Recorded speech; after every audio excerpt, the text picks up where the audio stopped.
Hello friends, और स्वागत है आपका हमारे चैनल पे। आज हम अपने बीएफएम सीआईबी के बीएफएम का यूनिट 2 करने जा रहे हैं। यूनिट 2 जो हमारा बेसिक्स ऑफ फॉरेक्स डेरिवेटिव्स है। इस यूनिट में हम पढ़ेंगे क्या इसके ऑब्जेक्टिव हैं, introduction, definition of risk, management of risk and what are derivatives. ये क्या चीजें हैं कि एक्चुअली क्या होता है फॉरेक्स मार्केट में कोई भी बैंकिंग ट्रांजैक्शन में, स्पेशली फॉरेक्स मार्केट में आपको रिस्क होता है। आपको कोई भी लेन देन करते हैं, बिजनेस करते हैं तो उसमें रिस्क होता है ना। तो वैसे ही फॉरेक्स मार्केट में भी रिस्क होता है। उस रिस्क को पहचानना, उसको मिटिगेट करना और उस रिस्क को मिटिगेट करना और क्या कहते हैं न्यूट्रलाइज करना या करने के लिए जो हम इंस्ट्रूमेंट यूज करते हैं उसी को डेरिवेटिव्स कहा जाता है। इसके बारे में हम इस चैप्टर में पढ़ने वाले हैं। ये हमारे ऑब्जेक्टिव्स हैं। चलिए शुरू करते हैं।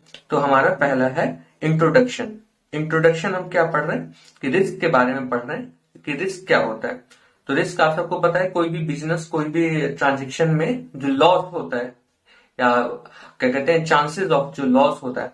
तो इंट्रोडक्शन में क्या है कि risk is associated with non happening of certain events. मतलब हमारे जो हमने जिस हिसाब से प्लान किया है अपने बिजनेस को या किसी चीज को, कोई ट्रांजेक्शन को, वो अनप्लान्ड हो जाए या कुछ ऐसा हो जाए जिसकी वजह से हमें लॉस हो जाए, तो उसको रिस्क कहते हैं। ये तो आपको सबको पता ही है। वैसे ही exchange operations are plagued with exchange risk, settlement risk, liquidity, country sovereign interest risk and operational risk. ये इसमें बताया है कि एक्सचेंज ऑपरेशंस जो है, जो फॉरेक्स मार्केट में एक्सचेंज ऑपरेशंस होती हैं, उसमें भी कई तरह के रिस्क का सामना करना पड़ता है, जैसे एक्सचेंज रिस्क, सेटलमेंट, लिक्विडिटी। ये सब अभी हम आगे पढ़ेंगे। तो बेसिकली मोटा मोटा ये है इंट्रोडक्शन में कि रिस्क क्या होता है। रिस्क आप सबको पता है, कुछ भी खतरा, किसी भी टाइप का ट्रांजेक्शन में, लेन देन में जो हमें लॉस, जिस वजह से लॉस सामना करना पड़ेगा, वो हमारा रिस्क है। देखिए मैंने साइड में लिख भी दिया है कि आपको क्या पढ़ना है। नहीं, यहाँ पे बताया गया है डेरिवेटिव्स। देखिए अब क्या है कि रिस्क हमें पता चल गया। रिस्क क्या होता है, रिस्क आप सबको पता है, इतने पढ़े लिखे आप सब हम हैं कि रिस्क हमें पता है। एक नॉर्मल व्यक्ति को भी पता होता है कि रिस्क क्या है उसके लिए, चाहे उसका बिजनेस छोटा हो बड़ा हो। रिस्क सबको पता है कि होता है कि बिजनेस में, कोई लेन देन में, ट्रांजेक्शन में रिस्क क्या होते हैं। तो अब यहाँ पे बताया हुआ है डेरिवेटिव्स के बारे में। देखिए यहाँ पे भी छोटा सा बताया हुआ है डेरिवेटिव्स के बारे में, और जब हम बुक इस चैप्टर के लास्ट में जाते हैं तो वहां भी हमें बताया हुआ है what are derivatives, history and development.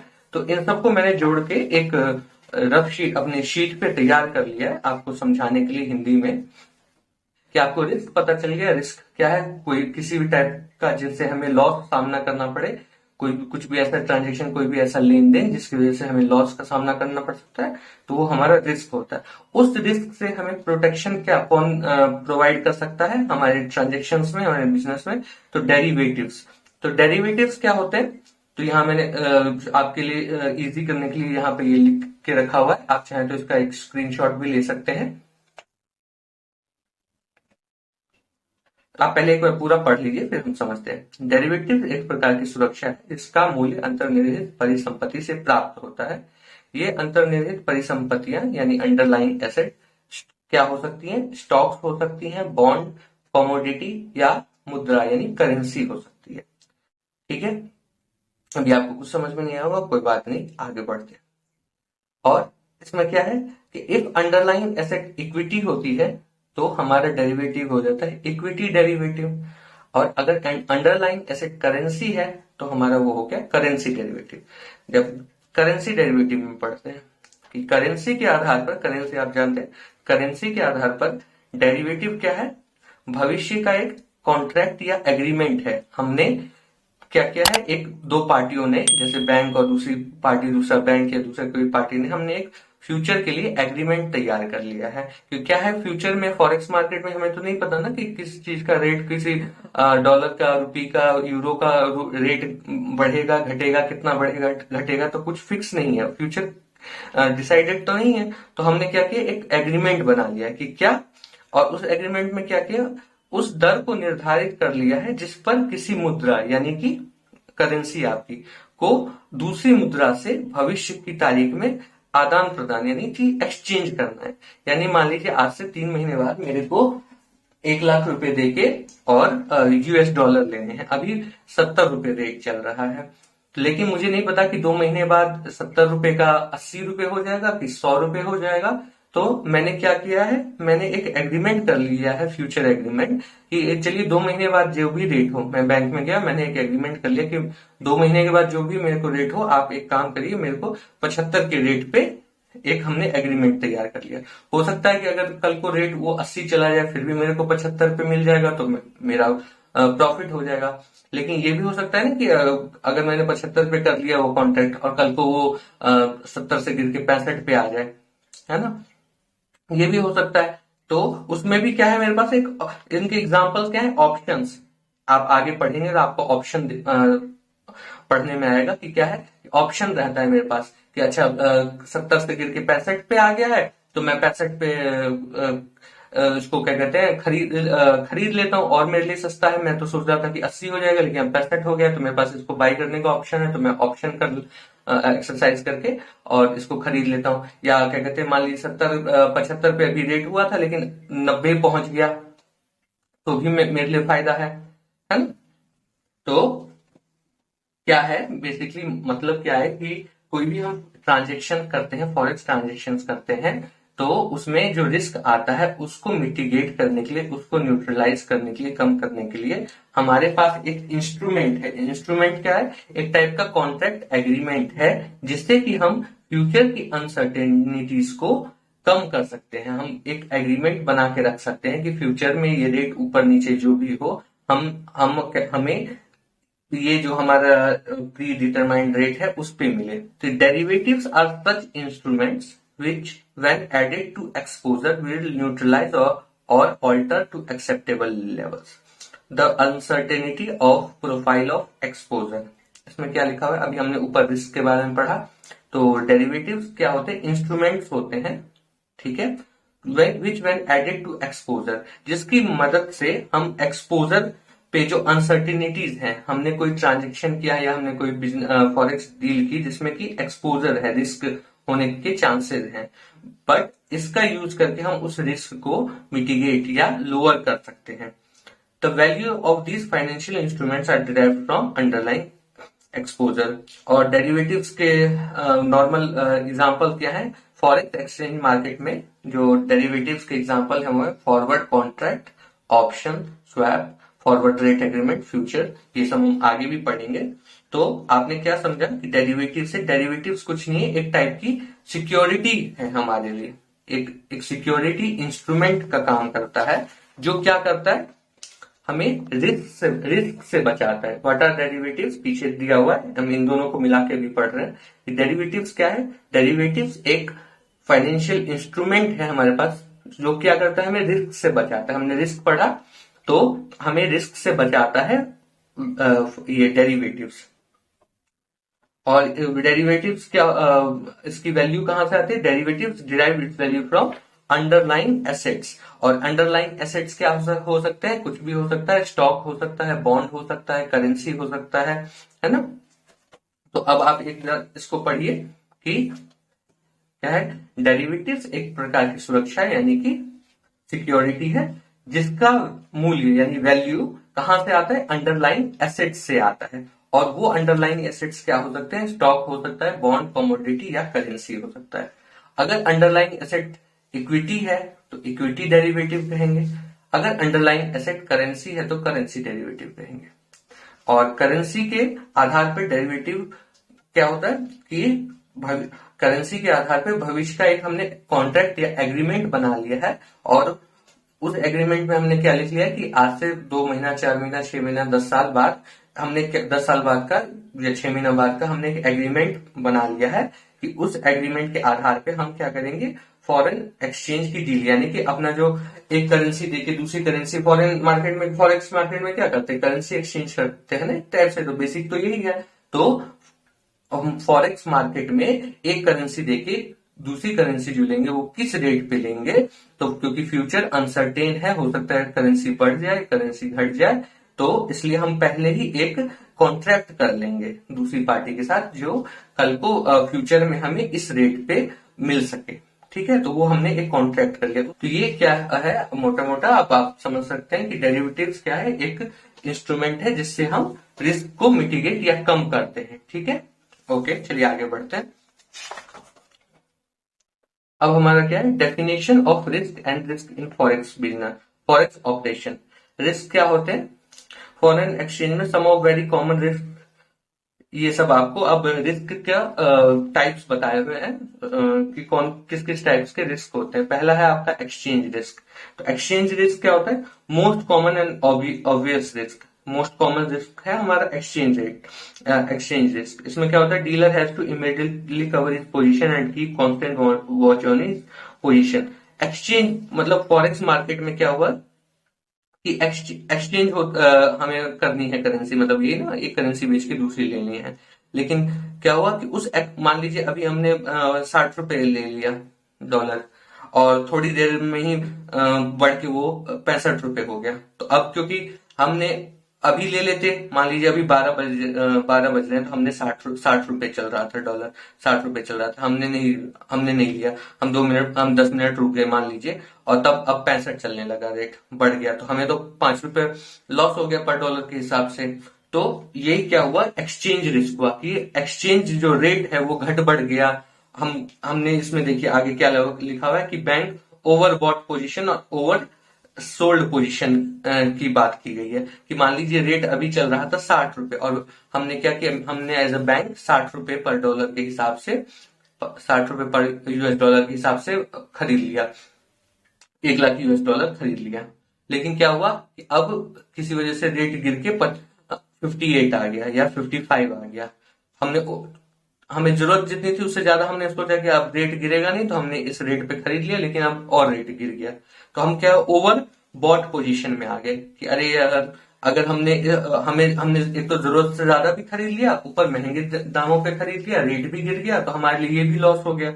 अब यही मान लीजिए अगर हमने 55 पे इसको बेच दिया मार्केट में, मतलब हम जब बात करें ना, मतलब एज ए बैंक या एज ए डीलर, हमने 55 रुपए पे बेच दिया, और मान लीजिए कुछ टाइम बाद वो रेट तुरंत 60 पे पहुंच गया, तो भी हमारा घाटा होगा कि हमने सस्ते में बेच दिया। तो यही over bought over sold position बताया गया है कि एक्सचेंज रिस्क में क्या है कि एक्सचेंज रेट जब ऊपर नीचे हो जाता है, उसकी वजह से जो रिस्क है वो आपका एक्सचेंज रिस्क है। और इसमें क्या बताया गया कि reserve bank of India authorized board of respective bank to specify and approve limit relax. देखिए आरबीआई क्या कहता है, सभी बैंकों के लिए क्या बता रखा है आरबीआई ने कि जो फॉरेक्स डील से रिलेटेड जो गाइडलाइंस है, मतलब डिटेल गाइडलाइंस है, वो कौन करेगा, बोर्ड ऑफ जो बैंक का बोर्ड है वो डिसाइड करेगा कि डिटेल गाइडलाइंस क्या होनी चाहिए, कैसे उनको वर्क करना है, वो बोर्ड उनका बैंकों का बोर्ड डिसाइड करेगा। और फॉरेक्स एक्सचेंज में एक्सपोजर में क्या क्या है, पहला है transaction exposure. Normal business operation की वजह से जो आपको रिस्क आता है, rising due to normal business operation contributing to which value of transaction will be affected. तो नॉर्मल बिजनेस ट्रांजेक्शन की वजह से जो आपका एक्सपोजर या रिस्क होता है वो ट्रांजेक्शन एक्सपोजर हो गया। ट्रांसलेशन एक्सपोजर क्या हो गया कि जब हम एसेट्स और लाइबिलिटीज को हमें रीवैल्यू करते हैं, और पता चला कि एसेट्स हमारे घट गए, जैसे हमारे पास मशीनरी थी एज एसेट थी, लेकिन जब हमने उसको 2 साल बाद रीवैल्यू किया या साल भर 6 महीने बाद, तो मशीनरी की वैल्यू भी तो डेप्रिशिएट होती है ना, तो उसकी वैल्यू गिर गई। हम तो एसेट मान के चल रहे थे कि 1 करोड़ की मशीनरी है हमारा एसेट है, लेकिन हमने जब उसको 6 महीने बाद क्या कहते हैं अकाउंट बुक्स में देखा, तो ये डेप्रिशिएट होके इसकी वैल्यू मान लीजिए 98 लाख से रह गई, तो 2 लाख कम हो गया ना हमारा एसेट। तो ये जो होते हैं ट्रांसलेशन एक्सपोजर में आता है। थर्ड है हमारा ऑपरेटिंग या economic exposure. Operating economic exposure क्या है कि ये like changes in competition, reduction in import duty, competition from imported goods. ठीक है, इकोनॉमिक एक्सपोजर क्या होता है, बेसिकली कंट्री की कुछ पॉलिसीज की वजह से या बिजनेस में कोई कुछ राइवलरी कंपटीशन चल रहा है, उस वजह से जो हमें एक्सपोजर आता है। जैसे इन्होंने एक एग्जांपल दिया हुआ है कि पहले एचएमटी की घड़ियां चलती थी ना, तो जिसकी बहुत ज्यादा अच्छी डिमांड थी हमारे मतलब घरेलू मार्केट में, इंडियन मार्केट में 1970 के दौरान। लेकिन फिर क्या हुआ कि विदेश से सस्ती घड़ियां आने लगी, सस्ती चाइनीज घड़ियां या दूसरे मेड इन अमेरिका घड़ियां, मतलब सस्ती घड़ियां आने लगी विदेश से, क्योंकि वहां टेक्नोलॉजी सस्ती थी तो बन बन के आने लगी। तो क्या हुआ कि एचएमटी वॉच लोग भूल ही गए, मार्केट से ऐसा आउट हुआ कि लोग भूल ही गए। तो ये क्या हुआ कि इनकी अब इनमें खराबी नहीं थी, लेकिन इनके जो कॉम्पिटिटर्स थे बाहर के, वो वही चीज, उससे अच्छी चीज कम रेट में लेके आ गए। तो जिसकी वजह से क्या हुआ कि एचएमटी वालों को ऑपरेटिंग एक्सपोजर या इकोनॉमिक एक्सपोजर झेलना पड़ा और उनका लॉस हो गया। तो ये आपका ये हो गया ऑपरेटिंग इकोनॉमिक एक्सपोजर। बी है आपका सेटलमेंट रिस्क। सेटलमेंट आप जानते हैं किसी चीज को सेटलमेंट क्या होता है, जब लेन देन पूरी हो जाती है तो उसको हम सेटलमेंट कहते हैं कि हमें जो लेना था हमने ले लिया, उसके बदले में जो देना था दे दिया। लेकिन उसमें भी क्या होता है कि अगर यही लेन देन फॉरेक्स मार्केट में लेन देन किसी वजह से बाधित हो जाए, किसी वजह से एग्जीक्यूट ना हो पाए, तो सेटलमेंट रिस्क आता है। इसमें दो है, प्री सेटलमेंट रिस्क और सेटलमेंट रिस्क। तो प्री में क्या है, प्री मतलब पहले। तो क्या हुआ कि सेटल होने से पहले ही काउंटर पार्टी को कोई प्रॉब्लम हो गई, बैंकरप्ट हो गई या कोई और वजह से बंद हो गई और आपका ट्रांजेक्शन पूरा नहीं हो पाया, तो वो आपका प्री सेटलमेंट रिस्क हो गया। ठीक है। दूसरा है settlement risk. Settlement risk basically कहाँ किस वजह से होता है, टाइम जोन डिफरेंस की वजह से होता है। कि इसमें क्या है कि पार्टी आपकी कहीं भाग नहीं रही, बैंकरप्ट नहीं हो रही, कुछ नहीं हो रहा है, लेकिन टाइम जोन के डिफरेंस, आप इंडियन टाइम जोन में बैठे हुए हैं, कोई दूसरे टाइम जोन में है, अमेरिकन टाइम जोन में है, यूरोपियन टाइम जोन में है। उस वजह से क्या हुआ कि आज मान लीजिए आपके लिए तो अभी रात हो रही है, लेकिन अमेरिकन टाइम जोन के हिसाब से सुबह हो रही है। आप कहेंगे कि अभी पेमेंट करिए, हमारे हिसाब से दिन अभी चेंज हो गया है, 12 बजे रात हो गई तो दिन चेंज हो गया, लेकिन उनके यहाँ अभी नहीं हुआ है। तो उस वजह से जो रिस्क आता है वो सेटलमेंट रिस्क होता है कि टाइम जोन के डिफरेंस की वजह से जो सेटलमेंट नहीं हो पाती है, तो उससे जो रिस्क अराइज होता है वो हमारा सेटलमेंट रिस्क होता है। यहाँ पे एक मार्क का है, आप थोड़ा इसको और पढ़ लीजिएगा यहां से कि क्या है कि in the absence of a settlement arrangement that insures final transfer of one currency will occur, final transfer of one currency will occur if and only if final transfer of other currency also occur. One party to a foreign exchange could pay out the currency it sold but not receive that currency it bought. ये क्या कह रहा है कि देखिए settlement risk जो होता है हमारा, वो किस वजह से होता है कि अगर मतलब मेन क्या है, अरेंजमेंट हमारा खराब है ना, कि एक पार्टी चाह रही है पेमेंट हो जाए लेकिन टाइम जोन के डिफरेंस की वजह से सेटलमेंट नहीं हो पा रही है।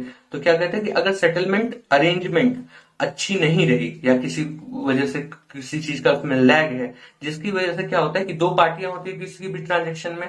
तो अगर दो पार्टी में क्या है कि एक पार्टी ने मान लीजिए मुझे यूएस डॉलर खरीदने थे और आईएनआर देना था, सामने वाली पार्टी को आईएनआर खरीदना था, यूएसडी देना था। तो मैंने तो क्या हुआ कि अपना आईएनआर बेच दिया, आईएनआर दे दिया।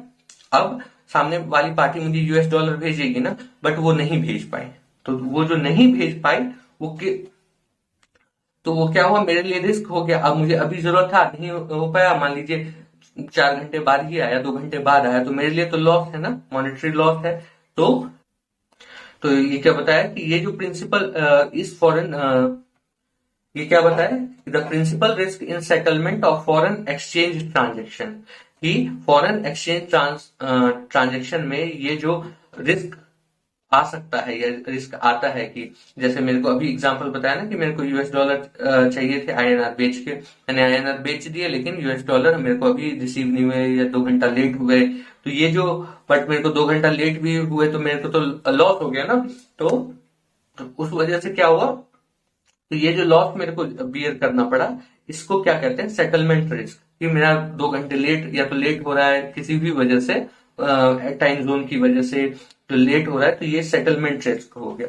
इसी को क्या कहते हैं, सेटलमेंट रिस्क और टेम्पोरल रिस्क भी कहते हैं और हर्स्टेट रिस्क भी कहते हैं। ये 1 नंबर का आपसे पूछ सकता है कि ये हर्स्टेट रिस्क क्या होता है, तो ऑप्शन में दे देगा कि सेटलमेंट रिस्क, या फिर ऐसे दे देगा कि टेम्पोरल रिस्क ऑल्सो कॉल्ड है, ऑप्शन में दे के हर्स्टेट। तो ये तीनों इसी के नाम है, आप याद रख लीजिएगा, सेटलमेंट, टेम्पोरल, हर्स्टेट। इससे देखिए इस वाले यूनिट में कोई न्यूमेरिकल्स तो नहीं है लेकिन थ्योरी में आएगा, तो एक एक नंबर में आप ये ध्यान रख सकते हैं। सेटलमेंट रिस्क को ही टेम्पोरल रिस्क और हर्स्टेड रिस्क कहते हैं। आगे बढ़ते हैं। सी है हमारा लिक्विडिटी रिस्क। लिक्विडिटी आप जानते हैं, बैंकों में लिक्विडिटी क्या होता है कि हमें फंड नहीं है, कैश नहीं है, सफिशिएंट फंड नहीं है, कैश नहीं है। आपके ब्रांच में भी होता है ना कि कभी कभी कैश खत्म हो जाता है, कस्टमर आ जाते हैं और आप दे नहीं पाते हैं, फिर आपको अरेंज करना पड़ता है ना। लेकिन मान लीजिए आपके पास फंड नहीं है, उस टाइम में रेट अच्छा चल रहा हो, आप खरीद नहीं पाए, तो भी तो आपके लिए रिस्क, क्या कहते हैं, घाटा हो गया ना। तो क्या हुआ, liquidity risk, non availability of cash, और या नॉन अवेलेबिलिटी या लैक, क्या तो है नहीं या है तो कम है, क्या कैश और फंड हमारे पास, तो वो हमारा लिक्विडिटी रिस्क हो गया। और क्या है कि लिक्विडिटी रिस्क से बचने के लिए, for protecting against liquidity risk, bank has resort to controlling the mismatch between maturity of asset और लाइबिलिटीज। ये आपको पता होगा, क्या हमने पीछे भी पढ़ा है कि क्या कहते हैं, एसेट और लाइबिलिटीज में देखिए 10 लाख मेरे को कोई दे के गया, ठीक है, उस 10 लाख को मैंने आगे लोन पे लगा दिया, लेकिन जो मुझे 10 लाख दे के गया था, मैं एज ए बैंक मुझे दे के गया था, वो बोला कि 10 साल बाद आके ले जाऊंगा, ठीक है, तो मैंने 5 साल के लिए दे दिया लोन पे। लेकिन क्या हुआ कि वो 2 महीने बाद ही आके ले गया। तो अब तो भाई मैंने इसको 5 साल के लिए दे दिया है ना पैसा, तो मैं इसको कहाँ से लाके दूं? तो मेरा क्या हुआ, एसेट और लाइबिलिटी में मिसमैच आ गया कि अब मैं कहाँ से पूरा करके दूं, मेरे पास पैसे ही नहीं है। मैंने तो पांच अभी ये तो मेरे को 5 साल में लोन चुकाएगा ना, तो मेरे पास क्या हुआ, फंड का लैक हो गया या नॉन अवेलेबिलिटी हो गया। तो यही आपका लिक्विडिटी रिस्क हो गया कि मेरे पास लिक्विडिटी नहीं है कि मैं सामने वाले के जो टर्म्स कंडीशन है वो फुलफिल कर सकूं। एसेट और लाइबिलिटीज में मेरा मिसमैच आ गया है। नेक्स्ट है हमारा कंट्री रिस्क और सॉवरेन रिस्क। ये हमने यूनिट 1 में भी पढ़ा था। कंट्री रिस्क कौन सा रिस्क होता है, जो काउंटर पार्टी गवर्नमेंट, मतलब जो दो पार्टी है, हम हैं और सामने वाली पार्टी है जिससे हम डील कर रहे हैं, तो सामने वाली पार्टी की कंट्री ने, सामने वाली पार्टी की कंट्री की गवर्नमेंट ने कुछ ऐसे रिस्ट्रिक्शन लगा दिए जिसकी वजह से हमारा बिजनेस ट्रांजेक्शन नहीं हो पा रहा है, या कुछ रेट बढ़ा दिए, ठीक है, कोई भी ऐसी प्रॉब्लम होगी जिससे हम दोनों का बिजनेस कुछ इफेक्ट हो, या मेरा पैसा सेटल नहीं हो पा रहा है, तो वो किस में आ गया, कंट्री रिस्क। कंट्री रिस्क यानी सामने वाली पार्टी की गवर्नमेंट की ने जो कुछ रूल्स रेगुलेशंस, इंपोर्ट ड्यूटी में कुछ चेंज किया, एक्सपोर्ट ड्यूटी में कुछ चेंज किया, उसकी वजह से अगर बिजनेस में कोई रिस्क आ रहा है हम दोनों के बिजनेस में, तो मतलब मेरे बिजनेस में आ रहा है, तो कंट्री रिस्क हो गया।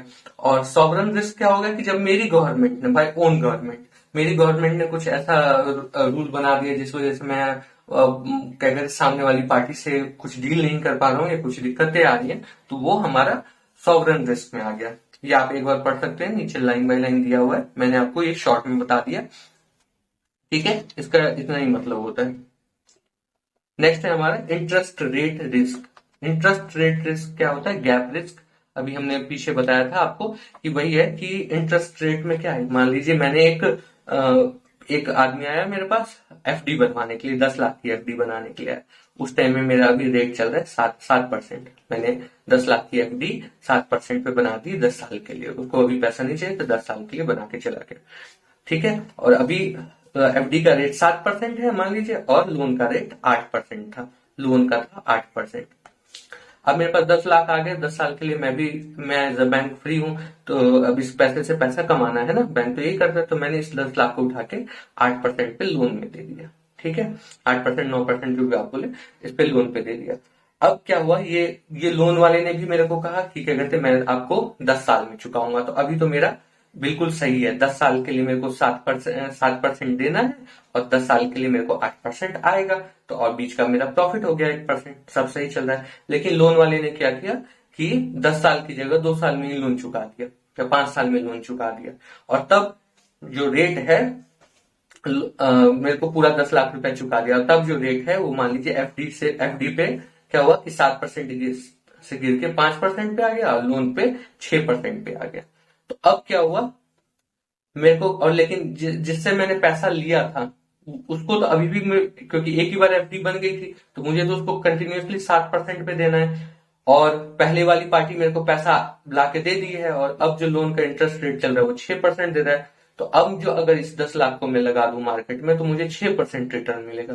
तो क्या हो रहा है कि मेरे को गैप आ गया कि मुझे देना पड़ रहा है 7%, और मुझे मिलेगा मार्केट से लोन पे कितना मिलेगा, 6%। तो 1% का गैप आ गया ना इंटरेस्ट रेट की गिर जाने की वजह से, मार्केट की गिर जाने की वजह से, कोई ऐसी कंडीशन आ जाने की वजह से क्या हुआ, इधर भी गिरा और इधर भी गिरा। लेकिन ये तो 2 साल पहले ही करके चला गया था ना कॉन्ट्रैक्ट, 10 साल के लिए, उसको पैसा चाहिए ही नहीं। तो होते हैं ना लोग काफी लंबे लंबे टाइम के लिए भी पैसा रखते हैं, तो वो चला गया था, तो उसको तो 7% मुझे देना ही है, क्योंकि बन गई है एफडी, उसको तो अब कम नहीं कर सकते। लेकिन अब मार्केट में अभी सिनेरियो ऐसा है कि लोन 6% पे ही चल रहा है, तो क्या हो रहा है कि 6% पे पैसा आ रहा है और 7% पे देना पड़ रहा है, तो ये तो लॉस है। तो किसकी वजह से लॉस क्या है, तो इंटरेस्ट रिस्क में आए गैप की वजह से जो रिस्क आता है वो है ही हमारा इंटरेस्ट रेट रिस्क कहलाता है। ये आपका 1 नंबर का पूछ लेते हैं कि इंटरेस्ट रेट रिस्क और गैप रिस्क क्या है, तो यही आप इस पूरे में पढ़ेंगे। एक बार ध्यान से आप एक बार रीडिंग कर लीजिएगा, घुमा फिरा के यही बात बताई गई है। नेक्स्ट हमारा है ऑपरेशनल रिस्क। ऑपरेशन क्या होता है, हम जो भी डे टू डे ऑपरेशन करते हैं उसमें कोई गलती हो जाए, ह्यूमन एरर हो जाए, सिस्टम फेलियर हो जाए, लैक ऑफ इंफ्रास्ट्रक्चर हो जाए, है ना, तो उसकी वजह से जो अनएक्सपेक्टेड लॉस होता है वही हमारा ऑपरेशनल रिस्क है ना। इंफ्रास्ट्रक्चर जो प्रोवाइडेड है, कंप्यूटर सिस्टम है। अब आपको क्या, आपने पढ़ा है ना फॉरेक्स मार्केट में क्या होता है, हर 4 सेकंड में रेट फ्लक्चुएट होता है। अब मान लीजिए आपका जो इंफ्रास्ट्रक्चर है, आपका कंप्यूटर सिस्टम है, आपका जो नेटवर्क है इतना स्ट्रांग नहीं है, ब्रांच में होता है ना सर्वर चला जाता है, तो ऐसा नहीं है कि वहां पे भी जो डीलिंग रूम में है, सिस्टम है, या कोई जो डीलर बैठा हुआ है, हो सकता है डीलर से गलती हो जाए, हो सकता है सिस्टम फेल हो जाए, तो उस वजह से जो लॉस होता है, इस वजह से जो रिस्क आता है बैंक को, तो वो हमारा ऑपरेशनल रिस्क में आ जाता है। अब इसको कैसे कंट्रोल किया जा सकता है, by providing state of art system provide करिए आप, कि एकदम बहुत अच्छा सॉफ्टवेयर हो, आपका हार्डवेयर हो, बहुत अच्छा आपका सर्वर हो, तो इससे मिटिगेट कर सकते हैं। ये आपका डिजास्टर कंट्रोल रिकवरी प्रोसीजर्स होने चाहिए, सफिशिएंट बैकअप अरेंजमेंट होने चाहिए, ठीक है, तो इससे आप इसको कंट्रोल या कम कर सकते हैं। नेक्स्ट आपका लीगल रिस्क। लीगल क्या होता है कि legal risk arises when it transpires the counterparty with whom transaction has been undertaken does not have legal or regulatory authority to enter into। कुछ भी लीगल फ्रॉड टाइप का जो हुआ कि आपने किसी पार्टी से ट्रांजेक्शन किया, लेकिन पता चला कि कुछ पेपर फर्जी थे या वो पार्टी ही फर्जी थी, उसको वो अथॉरिटी ही नहीं थी उस डील में आने की। मान लीजिए कोई कंपनी है ना, उसमें कभी होता है ना कि आपके ब्रांचों में भी होता है कि क्या कहते हैं, कोई कंपनी का चेक आया, उसमें 3-4 सिग्नेटरी हैं और किसी दो ने करके दे दिया, लेकिन सेकंड वाला जो है वो उसमें एज जो मैंडेट होता है ना, साइनिंग वाला जो मैंडेट होता है कि इन 4 में से कौन कौन साइन करेगा, तो पता चला जिन 2 को साइन करना था वो ना करके तीसरा कर दे और हमने पास कर दिया। मैं एक जस्ट एग्जांपल दे रहा हूँ, तो क्या है वो लीगली बाउंड तो नहीं था, लेकिन हमने हमारी एरर की वजह से हमने पास कर दिया उस चेक को, तो वो भी क्या हुआ, लीगल रिस्क। मतलब लीगली पार्टी को अथॉरिटी नहीं है उस ट्रांजेक्शन को अंजाम देने की, उस ट्रांजेक्शन में एंटर करने की, लेकिन क्या हुआ, उसने ट्रांजेक्शन किया है, तो ये क्या हुआ, इलीगल हो गया। तो legal risk arises when counterparty with whom transaction has been undertaken does not have legal or regulatory authority। मतलब लीगल से रिलेटेड कुछ भी हमारा फंसता है, लीगल रिस्क में आ जाएगा। पेपर कुछ फर्जी हैं, कुछ डॉक्यूमेंट्स फर्जी हैं, है ना, अथॉरिटी नहीं है लेकिन ट्रांजेक्शन हो गए, तो ये सारा लीगल रिस्क में आ जाएगा। ये आपका चेक योर प्रोग्रेस है, पढ़ के फिर नेक्स्ट हमारा है management of risk and guidelines on risk management. ये उतना बड़ा पढ़ने की जरूरत नहीं है, गाइडलाइंस ये आप एक बार पढ़ लीजिए, 1 टाइम रीड कर लीजिए। ओवरनाइट लिमिट क्या होती है, ये क्या है, हम क्या पढ़ रहे हैं कि मैनेजमेंट ऑफ रिस्क, अब इन सब रिस्क को कैसे कैसे कम किया जा सकता है उसके बारे में शॉर्ट में बताया गया है कि कैसे और भी मैनेज करके रिस्क को कम किया जा सकता है, क्या क्या गाइडलाइंस फॉलो की जा सकती है। तो under ICG banks are required to put in place various dealing limits, अलग अलग डीलिंग लिमिट्स लगानी पड़ती है for their forex operation which can be briefly summarized. तो कौन कौन से ओवरनाइट लिमिट आप लगा दीजिए डीलिंग रूम में, ठीक है, कि maximum amount of open position कितनी रख सकते हैं उस पर लिमिट लगा दीजिए, कि ओवरनाइट में क्या लिमिट रहेगी, डे लाइट में क्या लिमिट रहेगी, कि इससे इस अमाउंट से ज्यादा पोजीशन नहीं रख सकते डीलर, है ना। गैप लिमिट लगा दीजिए कि इतना, जैसे अभी पिछले एग्जाम्पल में पढ़ा था ना कि गैप आ गया कि तो क्या एसेट और लाइबिलिटीज के बीच में बैंक इतना इससे ज्यादा गैप नहीं हो सकता, उस पर लिमिट आप बना के सेट कर लीजिए, उसको क्रॉस नहीं करना है। काउंटर पार्टी लिमिट की एक पर्टिकुलर पार्टी को, काउंटर पार्टी को कितना एक्सपोजर बैंक दे सकती है। बैंकों में भी होता है ना लोन का, एक आदमी को कितना अमाउंट तक हाउसिंग लोन, कार लोन या कुछ ऐसा दिया जा सकता है, तो काउंटर पार्टी लिमिट हम लगा लेंगे। कंट्री रिस्क की, एक सिंगल कंट्री में हमें कितना एक्सपोजर देना है, ठीक है। डीलर लिमिट, एक पर्टिकुलर डीलर जो है डीलिंग रूम में, उसको कितना अमाउंट तक एक मतलब सिंगल एंटर कर सकता है। ब्रांचों में भी होता है ना, जो टेलर होते हैं उनकी जैसे 50,000 लिमिट है कि उससे ऊपर जाएगा, फिर ऑथराइजर चेक करेगा। मैनेजर भी जब लोन करते हैं ब्रांच में, तो क्या होता है, उनको भी लोन में कुछ लिमिट होती है, उस लोन से ऊपर जाता है तो फिर आपका आरओ लेवल पे, डीओ लेवल पे जाता है ना, तो वही क्या है, डीलर लिमिट। फिर डीलर को आप लिमिट सेट कर दीजिए। Stop loss limit, stock market में भी होता है ना स्टॉप लॉस, कि मान लीजिए अगर लॉस हो रहा है तो कितना लॉस तक हम सह सकते हैं। कोई प्राइस 100 रुपए से गिरते गिरते गिरते, अगर 100 रुपए से गिरते हुए अगर जीरो तक आ जाए तब तक रुकना है क्या, या तब तक बर्दाश्त करना है क्या? नहीं, स्टॉप लॉस लगा लीजिए। 100 से गिर रहा है, हमने स्टॉप लॉस लगा रखा है 90 तक का, कि देख रहे हैं, अगर 90 तक आ गया तो समझ जाएंगे कि नहीं अब इससे ज्यादा रिस्क नहीं झेल सकते, 90 पे बेच देते हैं ना, तो वही स्टॉप लॉस लिमिट है। नेक्स्ट है सेटलमेंट रिस्क की maximum amount of exposure to any entity, single party को कितना एक्सपोजर दे सकते हैं अप टू स्पॉट डेट और ऑल्सो ऑन फ्यूचर डेट पे कितना दे सकते हैं। डील साइज की लिमिट की, एक पार्टी से कितने अमाउंट तक की डील कर सकते हैं, highest amount of for which A deal can be entered, ठीक है। तो ये सब क्या था कि ये आपके वेरियस लिमिट्स हैं जो कि आप फॉरेक्स ऑपरेशंस में हम यूज करते हैं, जिससे कि रिस्क को कम किया जा सकता है। अगर ये ना रहे, मान लीजिए लिमिट साइज अनलिमिटेड रहे, तो पता चला एक ही पार्टी को दे दिया 500 करोड़ का लोन और वो लेके चली गई, है ना। लेकिन अगर वही 500 करोड़ को 50-50 करोड़ को 10 पार्टी को देंगे, तो मान लीजिए एक पार्टी चला गया, दो चला गया, 400 करोड़ तो फिर भी सेफ है हमारे, और उस पर इंटरेस्ट भी तो आएगा। तो ये डील साइज लिमिट होगी। नेक्स्ट हम पढ़ते हैं यहाँ थोड़ा सा देखा, mitigation of settlement risk Indian scenario, CCIL का बताया हुआ है। सीसीआईएल आपका क्या है, क्लियरिंग कॉर्पोरेशन ऑफ इंडिया। ये क्या करता है, clearing corporation of India act as central counter party and takes over the settlement risk. वही अभी पीछे आपने पढ़ा था ना कि सेटलमेंट रिस्क आता है due to time zone difference की वजह से। तो ये क्या करता है, एक large pool of resources called settlement guarantee fund, एक सेटलमेंट गारंटी फंड बना लेता है, और उससे क्या होता है कि कभी सेटलमेंट की वजह से अगर कोई मतलब किसी को लॉस हुआ, तो उस सेटलमेंट गारंटी फंड में से उसको पे किया जाता है।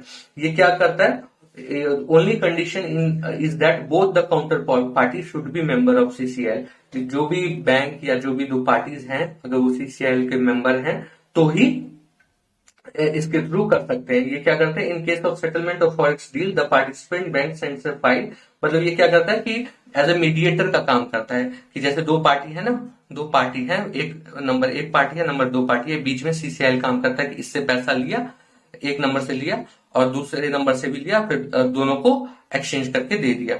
और ये क्या तो इसमें क्या होगा कि दोनों को सेटलमेंट रिस्क नहीं आता, ठीक है।